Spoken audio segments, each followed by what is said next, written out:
मित्रहो, generation gap आणि आपली पिढी या संदर्भाने जर बोलायचं झालं तर आपल्या पिढीमध्ये 3 लोक आहेत. म्हणजे आपण स्वतः, आपले आई वडील आणि आपले आजी आजोबा.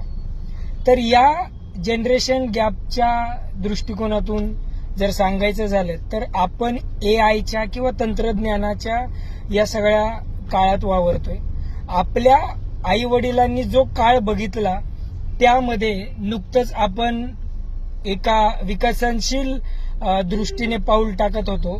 तर आपल्या आजी आजोबांचा जो काळ होता तो पूर्णपणे म्हणजे अगदीच स्वातंत्र्यानंतर नव्यानं आपण आपला देश कुठेतरी उभं राहत होता.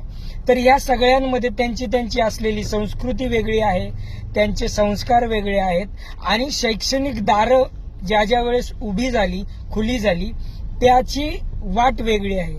अशामध्ये आजी आजोबांचं म्हणणं साधारणपणे असं असतं की जे मागून चालत आले तेच पुढे करायचं.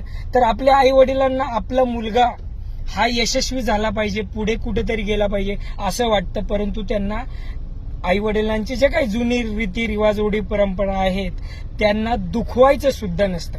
अशा वेळेस आपली जी पिढी आहे म्हणजे जनरेशन गॅपचा जो मुद्दा आहे तिथे आपण वैचारिक पातळीवर सुद्धा विचार केला पाहिजे की साधारणपणे तुमच्या माझ्या वयाची जी पिढी आहे ती एका टप्प्यावरती तापट आहे, ऐकून घेण्याच्या मनस्थितीत नसते, परंतु समजून घेत नाही. मग अशा वेळेस आपल्या कुटुंबांनी ज्या गोष्टी आपल्याला सांगितलेल्या आहेत त्या आपण त्यांना कशा पद्धतीने पटवून देतोय.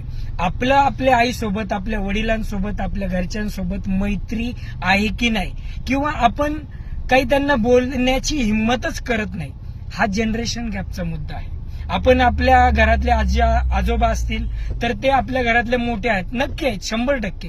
परंतु त्यांच्याशी जर माझं कम्युनिकेशन नसेल तर मग ते आपल्या अपयश आहे. त्याच्यामुळे जनरेशन गॅप ओळखून सध्याच्या पिढीने एकमेकांशी कम्युनिकेट केलं पाहिजे. जर कम्युनिकेशन चांगलं असेल तर ह्या जनरेशन गॅपचा मुद्दा तितकासा अवघड होणार नाही आणि आपल्या एकूणच जडणघडणीमध्ये, यशामध्ये, या सगळ्या गोष्टींमध्ये जनरेशन गॅप मॅटर करतं.